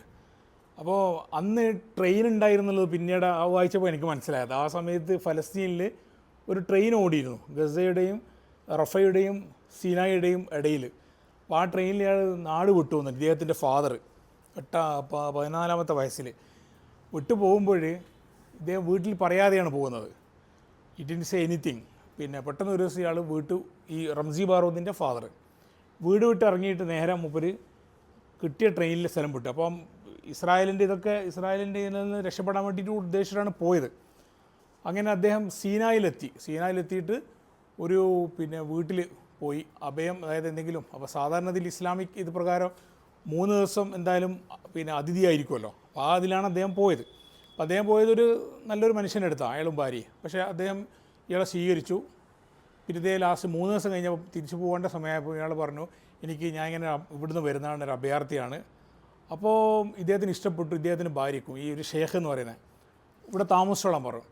എന്നിട്ട് പറഞ്ഞു ഖുർആൻ ഇത് കുറച്ച് വിദ്യാഭ്യാസം ഉള്ള ആളാണെന്ന് മനസ്സിലായി ഈ ബാറൂദിൻ്റെ ഫാദർ. പറയുന്നത് പിന്നെ ഇവിടെയുള്ള ആളുകൾക്ക് അറിവില്ലാത്ത കുറേ ആളുകളാണ്, അവർക്ക് അക്ഷരം പഠിപ്പിച്ചു കൊടുക്കുന്നത്. അങ്ങനെ അദ്ദേഹം ഖുർആൻ പഠിപ്പിക്കാൻ തുടങ്ങിയെന്ന് പറഞ്ഞു. അപ്പോൾ ഇയാൾ പറഞ്ഞു, ഞാൻ ഖുർആനായിട്ട് അത്ര വലിയ പണ്ഡിതനൊന്നുമല്ല, പക്ഷേ ഇവർക്ക് നന്നായി ഇഷ്ടപ്പെട്ടു. അങ്ങനെ ഇദ്ദേഹം അവിടെ തന്നെ ഒരു കൊല്ലം കഴിഞ്ഞു എന്ന് പറഞ്ഞാൽ. ഒരു കൊല്ലം കഴിഞ്ഞപ്പോൾ അദ്ദേഹത്തിന് സ്വന്തം നാടിനെക്കുറിച്ച് ഓർമ്മ വന്നിട്ട് തിരിച്ചു പോയി. അപ്പോൾ അതിൻ്റെ ഇടയിലൊരു സംഭവം നടക്കുന്നത്, ഇദ്ദേഹം നാട് വിട്ടുപോയത് ഇദ്ദേഹത്തിൻ്റെ റംസി ബാറൂദിൻ്റെ ഫാദറാണല്ലോ. ഇപ്പോൾ ഫാദറിൻ്റെ ഫാദർക്ക് ഇദ്ദേഹം മോനെ ഭയങ്കര ഇഷ്ടമായിരുന്നു. ഇവർ നാട് വിട്ട് പറയാതെ പോയതോടുകൂടി ഈ ഫാമിലി ആകെ വളരെ ബേജാറിലായി. അവർ കാത്തു നിന്ന് ഒരു വിവരവുമില്ല. അങ്ങനെയൊരു ഘട്ടം വന്നപ്പോൾ അവസാനം ഇദ്ദേഹം മരിച്ചു എന്ന് കരുതി. എന്നിട്ട് ഒരു പ്രാർത്ഥന ഒക്കെ നടത്തി. മയ്യിത്ത് നിസ്കാരം നടന്നതല്ല, ഇതൊക്കെ നടന്നു എന്നാണ് പറയുന്നത്. അങ്ങനെ ഈ ഫാദർ ഉമ്മാനെ കുറ്റപ്പെടുന്നത്, അങ്ങനെ അവനെ പറയുന്നതുകൊണ്ടാണ് അവന് പോയെന്നൊക്കെ പറഞ്ഞിട്ട് അങ്ങനെ ചില സംഭവങ്ങൾ നടക്കുന്നത്. അങ്ങനെ ഇദ്ദേഹം മരിച്ചു എന്ന് വിചാരിച്ചാണ്. പക്ഷേ പിന്നീടൊരു കൊല്ലം കഴിഞ്ഞപ്പോഴാണ് ഇദ്ദേഹം തിരിച്ചു വന്നു. ആ സംഭവമൊക്കെ പറയുന്നത്. പിന്നീട് ഇദ്ദേഹത്തിൻ്റെ ഫാദർ സൗദിയിൽ പോയൊക്കെ പറയുന്നുണ്ട്. അവിടെ ഫലാഫിൽ എന്ന് പറഞ്ഞ വിറ്റു. ഇവിടെ ഗൾഫിൽ വളരെ പ്രിയപ്പെട്ട ഭക്ഷണമുണ്ടോ, ഫലാഫിൽ വിറ്റ അനുഭവങ്ങളൊക്കെ ഉണ്ട്. അങ്ങനെയുള്ള കുറേ കാര്യങ്ങളാണ് ഇതിൽ പറയുന്നത്. അപ്പോൾ ഈ പുസ്തകം വായിച്ചിട്ട് എന്നോട് ഞാൻ നേരത്തെ പേര് പറയാൻ പറ്റി, ഖത്തറിൽ ഉണ്ടായിരുന്നൊരു നോവലിസ്റ്റില്ലേ, ഇപ്പോൾ വയനാട്ടുകാരി മലയാള നോവലിസ്റ്റ്, ഈ അവാർഡൊക്കെ കിട്ടിയിരുന്നു. അല്ല, സാഗര തങ്ങളല്ല, ഒരു ക്രിസ്ത്യൻ ഖത്തർ ബേസ്ഡാണ്. അവർ എന്നോട് ഈ പുസ്തകം ഒന്ന് അടിയന്തരമായി വേണമെന്ന് പറഞ്ഞു. അപ്പോൾ എൻ്റെ കയ്യിൽ കോപ്പി ഉണ്ട്. ഞാൻ പറഞ്ഞ നാട്ടിൽ പോയി. അപ്പോൾ അപ്പോഴത്തേക്ക് പ്രിൻറ്റ് തീർന്നുപോയി. അപ്പോൾ പിന്നീട് എന്നോട് പറഞ്ഞു, അവർ ഒരു നോവൽ എഴുതിയിരുന്നു ഇസ്രായേലുമായി ബന്ധപ്പെട്ടുകൊണ്ട്. ആ നോവലിനെ പറ്റിയിട്ട് വ്യത്യസ്ത അഭിപ്രായങ്ങളുണ്ട്. ഇസ്രായേലിനെ കുറച്ച് സപ്പോർട്ട് ചെയ്യുന്ന ഭാഗങ്ങൾ അതിലുണ്ട്. അപ്പോൾ അതിലേക്ക് ഉപയോഗപ്പെടുത്താൻ വേണ്ടിയിട്ടാണ് ഈ റംസി ബാറൂദിൻ്റെ പുസ്തകം അവർ ചോദിച്ചിരുന്നത്. അപ്പോൾ ഏതായാലും ഈ പുസ്തകം പിന്നെ ഇപ്പോൾ റംസി ബാറൂദിനെ പറ്റി പറയുകയാണെങ്കിൽ അദ്ദേഹം ഈ ഫലസ്തീൻ ക്രോണിക്കിൾ എന്ന് പറഞ്ഞ ഒരു പിന്നെ വെബ്സൈറ്റ് ഉണ്ട്, ഒരു വെബ് പോർട്ടൽ, അതിൻ്റെ ചീഫ് എഡിറ്റർ കൂടിയാണ്. ഈ ഫലസ്തീൻ ക്രോണിക്കിൾ ഞാൻ ചില സമയത്ത് പിന്നെ ഉപയോഗപ്പെടുത്താറുണ്ട്. കാരണം എന്ന് വെച്ചാൽ മെയിൻ സ്ട്രീം മീഡിയ പറയാത്ത കാര്യങ്ങളാണ് ഇവർ പറയുന്നത്. അപ്പോൾ നമുക്കത് കിട്ടണമെങ്കിൽ ഇത് നോക്കാം. പിന്നെ ഇലക്ട്രോണിക് ഇൻതിഫാദ ഇങ്ങനത്തെ സാധനങ്ങളൊക്കെ ഉണ്ടല്ലോ.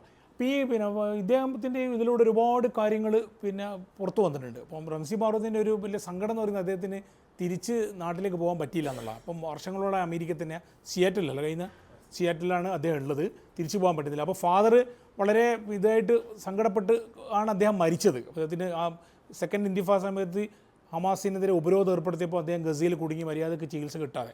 അപ്പോൾ അത്തരമൊരു സാഹചര്യം ഇപ്പോഴും ഗസയിൽ നിൽക്കുന്നുണ്ടെന്നുള്ള. അപ്പോൾ ഞാൻ മനസ്സിലാക്കേണ്ടതുള്ളൂ, ഞാൻ കൺക്ലൂഡ് ചെയ്യുന്നതാണ്, പിന്നെ ഇലാൻ പാപ്പയുടെ ഒരു പുസ്തകമുണ്ട് പുതിയ, ഇസ്രായേൽ ഓൺ ദ ബ്രിങ്ക് എന്ന് പറഞ്ഞിട്ട്. അത് കഴിഞ്ഞ മാസമാണ് എനിക്ക് തോന്നുന്നത്, സെപ്റ്റംബറിലാണ് മറ്റാണ് ഇറങ്ങിയത്. ആ പുസ്തകത്തിൽ അദ്ദേഹം, ഞാൻ അതിൻ്റെ കുറച്ച് ഇത് വായിച്ചതാണ്, അദ്ദേഹം പറയുന്നത് ഈ സെറ്റിലർ കൊളോണിയലിസം എന്ന് പറയുന്നത് പരാജയപ്പെടാൻ പോകുന്നത്. അപ്പോൾ സയണിസം തോൽക്കുമെന്നാണ് അദ്ദേഹം പറയുന്നത്. പിന്നെ പാപ്പയെ ഈ ഗസ ഈ വിഷയത്തിനിടയിൽ അൽ ജസീറ കൊടുത്ത ഒരു ഇൻ്റർവ്യൂവിൽ പിന്നെ ഇലാൻ പാപ്പ പറയുന്നുണ്ട് സയൻറ്റിസം പിന്നെ അതിൻ്റെ ചരമഘട്ടത്തിലാണെന്ന് പറയുന്നത്. അപ്പോൾ നമുക്കത് കേൾക്കുമ്പോൾ പെട്ടെന്ന് ഇങ്ങനെയൊക്കെ വീഴുമെന്നൊക്കെ ചോദിക്കും. പക്ഷേ അദ്ദേഹം വളരെ ഇതൊക്കെ നിരത്തിക്കൊണ്ടാണ് പറയുന്നത് അത് അവസാനിക്കുന്നൊരു ഘട്ടം വരുമെന്ന് പറയുന്നത്. അപ്പോൾ അത് അവസാനിച്ചാൽ മാത്രമേ ലോകത്തിന് രക്ഷയുള്ളൂ. ഇപ്പം നടക്കുന്ന സംഭവം എന്ന് പറഞ്ഞാൽ ഏകപക്ഷീയമായ കാര്യമാണ് നടക്കുന്നത്. ഇപ്പം തന്നെ ഇദ്ദേഹം സൂചിപ്പിക്കേണ്ടതല്ലോ, ഗസയുടെ വിഷയത്തിൽ 20 രാജ്യങ്ങളുടെ നേതാക്കന്മാർ യോഗം ചേർന്ന്, ആ യോഗത്തിൽ ഗസയുടെ ഒരു പ്രതിനിധി പോലും ഇല്ല. അത് വിളിക്കേണ്ടത് ഹമാസിനാണ്. കാരണം ഹമാസായിരുന്നു അവിടുത്തെ ശരിക്കും ഭരണാധികാരി, അവർ വിളിക്കില്ല.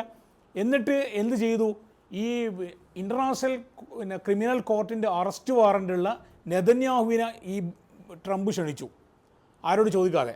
നീ വന്നോ, എൻ്റെ കൂടെ വന്നോ എന്ന് പറഞ്ഞു. കേട്ട ന്യൂസ് ശരിയാണെങ്കിൽ എർദോവാന് അതിനെ ഉടക്കു വെച്ചു. അയാൾ ഷർമ-ഷെയ്ഖിൽ എത്താൻ പോകുമ്പോൾ അയാൾ അറിഞ്ഞിട്ട് പറഞ്ഞു ഞാൻ ഇറങ്ങൂല, തിരിച്ചു പോകും എന്നൊക്കെ പറഞ്ഞിട്ട് ഭീഷണിപ്പെടുത്തിയിട്ടാണ് തൽക്കാലം ഇയാളെ തടഞ്ഞെന്ന് പറയുന്നത്. അപ്പോൾ നിങ്ങൾ ആലോചിച്ചുകൊണ്ട് കാര്യം എന്ന് വെച്ചാൽ 126 രാജ്യങ്ങളിൽ പ്രവേശനം നിരോധിക്കപ്പെട്ട മനുഷ്യനാണ് ആര്, ഈ നെതന്യാഹു. ഇയാൾ ഈ 126 രാജ്യങ്ങളിൽ റോം സ്റ്റാറ്റ്യൂട്ടിൽ ഒപ്പിട്ട ഈ ഏത് രാജ്യത്ത് പ്രവേശിച്ചാലും അയാൾ അറസ്റ്റ് ചെയ്ത് ഇൻ്റർനാഷണൽ കോർട്ടിന് കൈമാറേണ്ട ഒരു ഇത് എല്ലാവർക്കും ഉണ്ട്, ഒപ്പിട്ട രാജ്യങ്ങൾക്ക്. ഇപ്പോൾ ഇന്ത്യ ഉൾപ്പെടെ പാകിസ്ഥാൻ ഇതിൽ ഒപ്പിട്ടിട്ടില്ല, ഈജിപ്തും ഒപ്പിട്ടിട്ടില്ല. പക്ഷേ നമ്മൾ മനസ്സിലാക്കേണ്ടത് ഇയാൾക്ക് ഈ പ്രശ്നം തുടങ്ങിയതിന് ശേഷം ഇയാൾക്ക് അമേരിക്കയിലല്ലാതെ വേറെടി പോകാൻ പറ്റിയില്ല. പിന്നെ ഒരു തവണ ഹംഗറി പോയിരുന്നു. ഹംഗറി ശരിക്കും ICC സ്റ്റാറ്റ്യൂട്ടിൽ ഒപ്പിട്ട രാജ്യമാണെങ്കിലും പിന്നെ ആ ഹംഗറിയുടെ വിക്ടർ ഓർബാൻ എന്ന് പറഞ്ഞാൽ തനി തീവ്ര വലതുവശക്കാരനാണ്. അയാൾ നെതന്യാഹുവിൻ്റെ സ്വന്തം ആളാണ്. അവിടെ മാത്രമേ അയാൾ പോയിട്ടുള്ളൂ, ബാക്കി അയാൾക്ക് എവിടെ പോകാൻ പറ്റില്ല. ഇപ്പോൾ തന്നെ അയാൾ UN കോൺഫറൻസിൽ പോയത് തന്നെ നിങ്ങൾ ആലോചിക്കുക. അയാൾ പിന്നെ 8 മണിക്കൂറായിട്ടും കൂടുതൽ എടുത്തിട്ടാണ് പോയത്. കാരണം അയാൾ പോകുന്ന സ്പെയിൻ്റെയും മറ്റേ മോളയുടെയിൽ പെട്ടെന്നാറ്റോ ഫ്ലൈറ്റ് നിർബന്ധിത അവസ്ഥയിൽ ലാൻഡ് ചെയ്യേണ്ടി വന്നാൽ അറസ്റ്റ് ചെയ്യപ്പെട്ടാക്കുന്ന അയാളുടെ ഭയമൊക്കെ ഉണ്ട്. ഈ പേടി തൊണ്ടനാണ് അയാൾ. പക്ഷേ പോയിട്ട് അവിടെ സംസാരിച്ചു. പക്ഷേ UN പോലും ഇയാളെ വിളിക്കാൻ പാടില്ലായിരുന്നു. ഇപ്പോൾ UN ഒരു കഥയും കൂടി പറയാൻ, പിന്നെ മഹമ്മൂദ് അബ്ബാസിന് ഇത്തവണ UN പിന്നെ കൊണ്ടുവരാൻ പറ്റിയില്ല. എന്താ കാരണം വെച്ചാൽ അമേരിക്ക വിസ കൊടുത്തില്ല. ആലോചിക്കണം. ഇപ്പോൾ മഹമ്മൂദ് അബ്ബാസ് ആൾ നല്ലവനാണെന്നല്ല, അപ്പോൾ ഇദ്ദേഹം പറഞ്ഞില്ല Mahmood Abbas is working for himself എന്ന് പറഞ്ഞത്. കറക്റ്റ് സെൻറ്റൻസാണ് പറഞ്ഞത്. കാരണം വെച്ചാൽ മഹമ്മൂദ് അബ്ബാസ് എന്ന് പറഞ്ഞാൽ ഇസ്രായേലുമായിട്ട് കൊളാബറേറ്റ് ചെയ്യുന്ന ഒരു മനുഷ്യനാണ്. അയാൾ 89 വയസ്സായി. 2005 അയാൾ തിരഞ്ഞെടുക്കപ്പെട്ടത്. 2009 ഒഴിയേണ്ടതാണ്. ഇപ്പം 16 കൊല്ലമായി അയാൾ ആ സ്ഥാനത്തുണ്ട്. കാരണം ഇവരൊക്കെ താല്പര്യമാണ് അയാൾ നിൽക്കണം എന്നുള്ളത്. അപ്പോൾ ഇങ്ങനത്തെ മനുഷ്യന്മാരാണ് ഫലസ്തീനെ ഭരിച്ചുകൊണ്ടിരിക്കുന്നത്. അപ്പം എന്തായാലും അയാൾ പ്രസിഡന്റ് എന്ന നിലയിൽ അയാൾ പോകേണ്ടതായിരുന്നു. പക്ഷേ അയാളും 80 ആളെ സംഘവുമായിട്ട് പോകേണ്ട അവർക്ക് അമേരിക്ക വിസ നിഷേധിച്ചു. യഥാർത്ഥത്തിൽ UN അമേരിക്കയും തമ്മിലുള്ള കരാർ പ്രകാരം ഈ മാൻഹാട്ടൻ ആ ഏരിയയിലാണല്ലോ UN ഹെഡ്ക്വാർട്ടേഴ്സ് ഉള്ളത്. അവിടെ പിന്നെ വരാൻ എല്ലാവർക്കും വിസ കൊടുക്കാൻ അമേരിക്ക ബാധ്യസ്ഥരാണ്. ആകെ കൂടി അമേരിക്ക ഒരു തവണ ചെയ്തത് പണ്ട് അറഫാത്തിന് പിന്നെ വിസ നിഷേധിച്ചപ്പോൾ UN അതിൻ്റെ പേരിൽ സമ്മേളനം പോലും ജനീവയിലേക്ക് മാറ്റുകയുണ്ടായി. UN വാർഷിക സമ്മേളനം. പിന്നെ ഉമർ ബഷീർ നിഷേധിച്ചു. അതിന് കാരണം എന്താ പറഞ്ഞത്, സുഡാൻ്റെ ഉമർ ബഷീർ നിഷേധിക്കാൻ കാരണം ICCയുടെ പിന്നെ അറസ്റ്റ് വാറണ്ട് ഉള്ള മനുഷ്യനായതുകൊണ്ടാണ് നിഷേധം. അങ്ങനെ ആയിരുന്നു അതേ മാനദണ്ഡം ഈ നെതന്യാഹുവിൻ്റെ പേരിൽ വേണ്ടതായിരുന്നു. അപ്പോൾ ലോകം നടക്കുന്നത് നേരായ നിയമാവലിയിലൂടെയല്ല എന്നുള്ളത് കൂടി നമ്മൾ ഈ അവസരത്തിൽ ഓർമ്മിക്കേണ്ടതുണ്ട്. പിന്നെ ഇത്രയാണ് ഇപ്പോൾ എനിക്ക് പറയാനുള്ളത്. അപ്പോൾ ഈ തൂഫാൻ അൽ അക്സയുടെ അതിജീവനത്തിൻ്റെ പാഠം എന്ന് പറയുന്നത് നമുക്കറിയാവുന്നതുപോലെ ഇത് ലോകത്ത് അത് ശ്രദ്ധേയമായൊരു ചലനം ഉണ്ടാക്കി എന്നുള്ളതാണ്. ഇപ്പോൾ അൽ ജസീറയുടെ മുൻ ഡയറക്ടർ ജനറൽ വദ കൻഫർ അദ്ദേഹം ഇതിനെക്കുറിച്ച് വ്യക്തമായിട്ടൊരു കാര്യം പറഞ്ഞിട്ടുണ്ട്. ഞാൻ പറയുന്നത് വെച്ചാൽ ഇതുവരെ ഫലസ്തീൻ എന്ന വിഷയം ഇൻ്റർനാഷണൽ ലെവൽ യൂറോപ്യൻസിനും ഇടയിലും വലിയ ചലനം ഉണ്ടാക്കിയിരുന്നില്ല. പക്ഷേ ഇപ്പോൾ അത് ചലനം ഉണ്ടാക്കി ഗ്ലോബൽ സൗത്തിലേക്ക് കാര്യങ്ങൾ നീങ്ങിക്കൊണ്ടിരിക്കുന്നു. ഗ്ലോബൽ നോർത്തിൻ്റെ കൈവശമായിരുന്നു ഉണ്ടായിരുന്നൊക്കെ ഇപ്പോൾ ഗ്ലോബൽ സൗത്തിലേക്ക് നീങ്ങിയ ഒരു പുതിയൊരു സാഹചര്യം ലോകത്ത് സൃഷ്ടിക്കപ്പെട്ടു എന്നുള്ളതാണ്. പിന്നെ ഇസ്രായേൽ എന്താണെന്ന് കുറേ ആൾക്ക് മനസ്സിലായി. കേരളത്തിലെ ഈ സംഘി ക്രിസംഘികൾക്കും അല്ലെങ്കിൽ ഇന്ത്യയിലുള്ള സംഘികൾക്കും ഒഴികെ അവർ വെറും വംശീയമായി ചിന്തിക്കുന്നതുകൊണ്ടാണുള്ളത്. അങ്ങനെയാണ് യൂറോപ്യൻ ക്രിസ്ത്യാനികൾ അപ്പുറത്തല്ല വേണ്ടത്. യൂറോപ്യൻ ക്രിസ്ത്യാനികളെ ഏറ്റവും കൂടുതൽ സപ്പോർട്ട് ചെയ്യുന്നത് മുസ്ലിംസിനാണ് അല്ലെങ്കിൽ ഫലസ്തീനികളാണ്. ഇപ്പോൾ ഔസാഫ് തുടക്കത്തിൽ സൂചിപ്പിച്ചതുപോലെ ഫലസ്തീന് വിവിധ ഡൈമെൻഷൻസ് ഉണ്ട്. അപ്പോൾ ആക്ച്വലി അതൊരു മുസ്ലിം ഇഷ്യൂ, ഒരു ഭാഗത്ത് നോക്കുമ്പോൾ അത് മുസ്ലിങ്ങൾക്ക് കൂടുതൽ ഇഷ്യൂ ആണ്, കാരണം ഖുദ്സുമായി ബന്ധപ്പെട്ട ഒരു ഇഷ്യൂ ആണെന്നുള്ളത്. പക്ഷേ അതിനപ്പുറത്ത് വിശാലമായ അർത്ഥം അതിനുണ്ട്. കാരണം അതിൽ ഫലസ്തീൻ എന്ന് പറയുന്നത് അവിടെ ക്രിസ്ത്യാനികളുണ്ട്, ബത്ലഹേം ഒക്കെ ക്രിസ്ത്യാനികളുടെ സെൻറ്ററാണ്. അപ്പോൾ അതുകൊണ്ട് തന്നെ അത് അവർക്കും കൂടി അവകാശപ്പെട്ടതാണ് എന്താണ് അവസ്ഥ ഉണ്ട്. അപ്പോൾ ഫലസ്തീൻ ഒരു ജനറൽ ഇഷ്യൂ ആണ്, ഇവിടെ ലോകത്തെ പറ്റിച്ചുകൊണ്ടിരിക്കുകയാണ്. ഇപ്പോൾ 1993 ഓസ്ലോ കരാർ, യഥാർത്ഥത്തിൽ ഓസ്ലോ കരാർ ശരിയായ അർത്ഥത്തിൽ പിന്നെ സ്ഥാപിക്കപ്പെടുകയാണ്, നിലവിൽ വരികയാണെങ്കിൽ ഇപ്പോഴൊരു ഫലസ്തീൻ സ്റ്റേറ്റ് ഉണ്ടാകുമായിരുന്നു. പക്ഷേ അത് അമേരിക്കയും പിന്നെ ഇസ്രായേലും കൂടി അറഫാത്തിനെ പറ്റിച്ചതാണ്. ശരിക്കും അറഫാത്തിനെ പറ്റിച്ച് മാത്രമല്ല, അറഫാത്ത് ഒരു ശരിയായൊരു റെവല്യൂഷണറി ആയിരുന്നു. നമുക്കറിയാം അറഫാത്ത് UN പ്രസംഗിച്ച ഒരു കയ്യിൽ ഒലീവ് ഇലകളും മറ്റേ കയ്യിൽ തോക്കുമായിട്ടാണ് പോയത്. ആ അറഫാത്ത് ഒരു കാലത്ത് പറഞ്ഞത് എന്താ വെച്ചാൽ, ഞാൻ അദ്ദേഹത്തോട് പത്രക്കാർ ചോദിച്ചു നിങ്ങളെന്താ വിവാഹം കഴിക്കാത്തതെന്ന്. വയസ്സ് 65 65 വയസ്സുമായി. അപ്പം പറയും ഞാൻ ഫലസ്തീനാണ് വിവാഹം ചെയ്തിരിക്കുന്നത് പറഞ്ഞത്. അങ്ങനെ പറഞ്ഞ അറഫാത്ത് ഒരു വലിയ റെവല്യൂഷനായിരുന്നു. പക്ഷേ അദ്ദേഹം എന്താ ചെയ്തു, പിന്നീട് അദ്ദേഹത്തിൻ്റെ വിപ്ലവമൊക്കെ അയാൾ ഒഴിച്ചു വെക്കേണ്ടി വന്നു. കല്യാണം കഴിച്ചു, അതെല്ലാം നമ്മുടെ വിഷയം.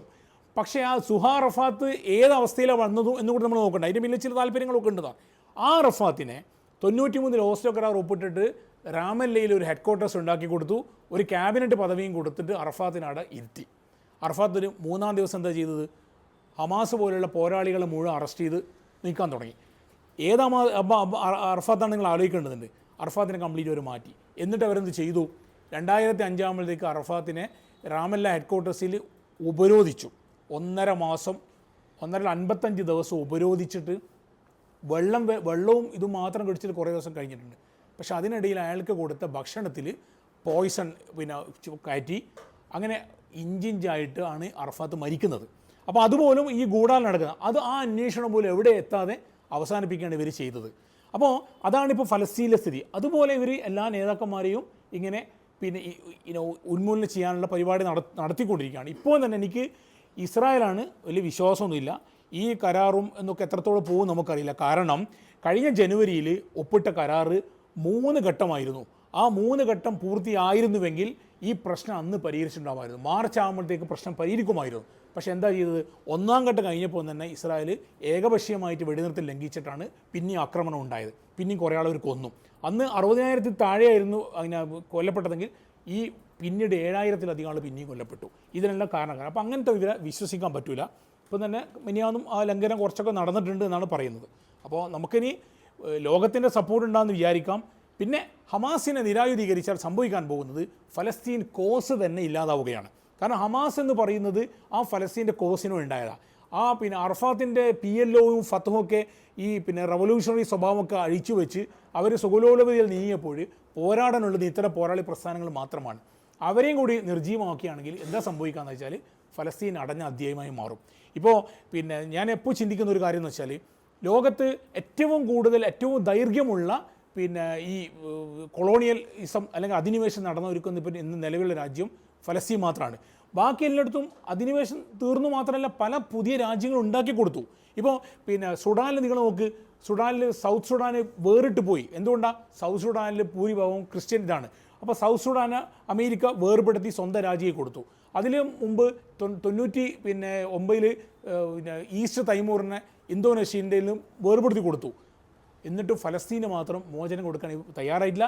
എന്ന് മാത്രമല്ല, കഴിഞ്ഞ പിന്നെ ഈ യഹൂദ് ബറാക്കിൻ്റെ കാലത്ത് ഇവർ വെച്ച സജഷൻ എന്താണെന്ന് വെച്ചാൽ ജെറൂസലം വിട്ടിരില്ല, പകരം ഈ വെസ്റ്റ് ബാങ്കിൽ തന്നെയുള്ള അബൂദീസ് എന്ന് പറഞ്ഞൊരു സ്ഥലമുണ്ട്, അവിടെ ക്യാപിറ്റലാക്കിയിട്ട് ഒരു ഫലസ്തീൻ കൊണ്ട് പോയിക്കൊന്നാ.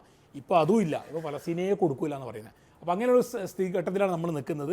നമ്മളിപ്പോൾ ധാരാളം എഴുതുന്നു, നമ്മൾ ധാരാളം പുസ്തകം പ്രസിദ്ധീകരിക്കുന്നു, പക്ഷേ ഇപ്പോഴും പലസ്തീൻ പ്രശ്നം പരിഹരിക്കപ്പെടാതെ കിടക്കുകയാണ്. അതിന് ഒരു ദൈവികമായ ഇടപെടൽ തന്നെ വേണ്ടി വരുമെന്നാണ് എനിക്ക് തോന്നുന്നത്. അപ്പോൾ ഇത്രയും മാത്രമേ എനിക്ക് പറയാനുള്ളൂ. നമ്മൾ സമയം കുറച്ച് വൈകിപ്പോയതുകൊണ്ട് കേട്ടിരുന്നതിൽ സന്തോഷം. നമ്മുടെ ഈ നല്ലൊരു ഒത്തുകൂടലാണ് എനിക്ക് തോന്നിയിട്ടുണ്ട്. സമയം കുറച്ച് വൈകുന്നുള്ളൂ, സാരമില്ല. റംസി ബാറുദ്ദീനെ നേരിട്ട് പങ്കെടുപ്പിക്കാൻ പറ്റിയതും വലിയ കാര്യമാണ്. പിന്നെ എനിക്ക് സന്തോഷമുള്ളത് ആ പുസ്തകത്തിൻ്റെ 2ാമത്തെ എഡിഷനും ഇറക്കാൻ പറ്റിയതാണ്. ഞാൻ വിചാരിച്ചില്ല ഇനി ഇറങ്ങുമെന്ന്. കാരണം പിന്നെ ഞാൻ തൂഫാൻ ലക്ഷം തുടങ്ങിയ സമയത്ത് ഞാൻ വിചാരിച്ചു നല്ല സ്കോപ്പുള്ള സമയമല്ലേ. എന്നോട് കുറേ ആൾ ചോദിച്ചു. അപ്പോൾ ഞാൻ പറഞ്ഞു ചിലപ്പോൾ ഔസാഫ് ഇറക്കിയേക്കാം എന്ന് പറഞ്ഞു. പക്ഷേ ഇപ്പോൾ ഇറക്കാൻ പറ്റിയ തീർച്ചയായിട്ടും അത് പിന്നെ നല്ലൊരു കാര്യമാണ്. കാരണം ഒരു കോപ്പി പോലും ഇല്ലാത്തൊരവസ്ഥയിൽ നിന്ന് പുതിയതിലേക്ക് പോകുന്നു.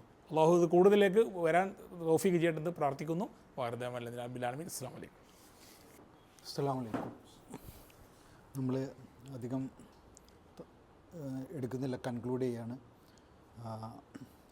പലസ്തീനെ കുറിച്ചിട്ടും ഗാസയെ കുറിച്ചിട്ടും നമുക്ക് ഒരുപക്ഷെ ഇവിടെ നിന്ന് ചെയ്യാൻ കഴിയുന്നത് നമ്മളതിനെ ആ ഓർമ്മ നിലനിർത്തുക എന്നുള്ളതാണ്. ഇപ്പോൾ നിയാസ് സാഹിബ് പറഞ്ഞു, ബെൻഗൂരിയനെ കോട്ട് ചെയ്തിട്ട് പറഞ്ഞു, ഗാസ എന്ന് പറയുന്നത് ഡിസപ്പിയർ ആവും, ആളുകളുടെ മെമ്മറിയിൽ നിന്ന് തന്നെ ഡിസപ്പിയർ ആകും എന്നും പറഞ്ഞത് തെറ്റി. അത് ആ നരേറ്റീവ്സ് വീണ്ടും സ്വയം റീപ്രൊഡ്യൂസ് ചെയ്തുകൊണ്ടിരിക്കുകയാണ്. ഒരു കാലത്തും അത് അവസാനിക്കില്ല എന്നുള്ളതാണ്. അപ്പോൾ ആ നരേറ്റീവ്സ് വീണ്ടും വീണ്ടും ഉൽപ്പാദിപ്പിച്ചുകൊണ്ടിരിക്കുക, പുതിയ ജനറേഷന് അത് പകർന്നു കൊടുക്കുക. ഇപ്പോൾ ഞാനൊരു കോളേജിൽ പഠിപ്പിക്കുന്നുണ്ട്. അപ്പോൾ അവിടെ ഞാൻ ലാംഗ്വേജാണ് അവിടെ പഠിപ്പിക്കുന്നത്. അപ്പോൾ അവിടെ കുട്ടികളുടെ അടുത്തൊരു കാർഡിൽ കുറേ വേർഡ്സ് എഴുതിയിട്ട് ഞാനതിങ്ങനെ ക്ലാസ്സിൽ കുട്ടികളുടെ അടുത്ത് ഡിസ്ട്രിബ്യൂട്ട് ചെയ്തു റാൻഡമായിട്ട്. അപ്പോൾ അതിലൊരു വേർഡ് ബോയ്ക്കോട്ട് എന്ന് പറയുന്ന വേർഡാണ്. അപ്പോൾ അത് കിട്ടിയത് ഒരു മുസ്ലിം കുട്ടിക്കല്ല കിട്ടിയത്, അശ്വതി എന്ന് പറയുന്ന ഒറ്റപ്പാലത്ത് നിന്ന് വരുന്നൊരു കുട്ടിക്കാണ് ബോയ്ക്കോട്ട് എന്ന് പറയുന്നൊരു വേർഡ് കിട്ടിയത്.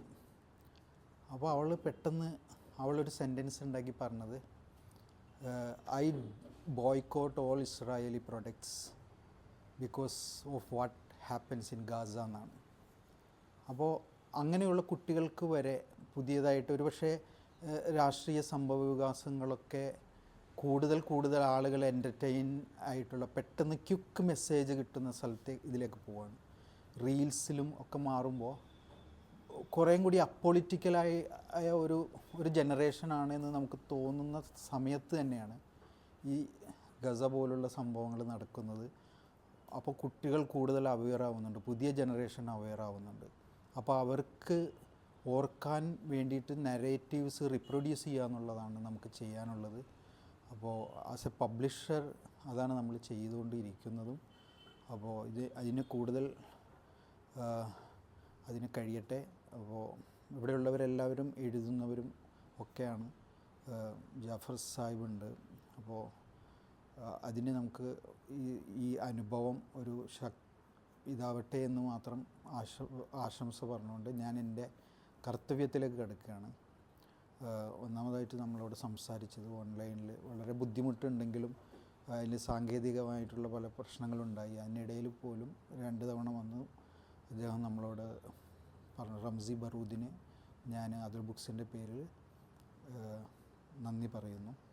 പിന്നെ PK നിയാസ് സാഹിബിന് കുറേ അധികം നേരം നമ്മളോട് സംസാരിച്ചു. അതിന് വളരെ ഹൃദയസ്പൃക്കായിരുന്നു. അപ്പോൾ ഇനിയും ധാരാളം രചനകൾ അദ്ദേഹത്തിൽ നിന്ന് നമ്മൾ പ്രതീക്ഷിക്കുന്നുണ്ട്. PK നിയാസ് സാഹിബിനും നന്ദി പറയുന്നു. പിന്നെ നമ്മുടെ എല്ലാവരെയും പേരെടുത്ത് പറയുന്നില്ല, വൈകിയ വേളയിൽ ഇവിടെ ഇരുന്ന് ഞങ്ങളോട് സഹകരിച്ച എല്ലാവർക്കും നന്ദി പറഞ്ഞുകൊണ്ട് ഞാൻ എൻ്റെ വാക്കുകൾ ഉപസംഹരിക്കുന്നു. അസ്സലാമു അലൈക്കും.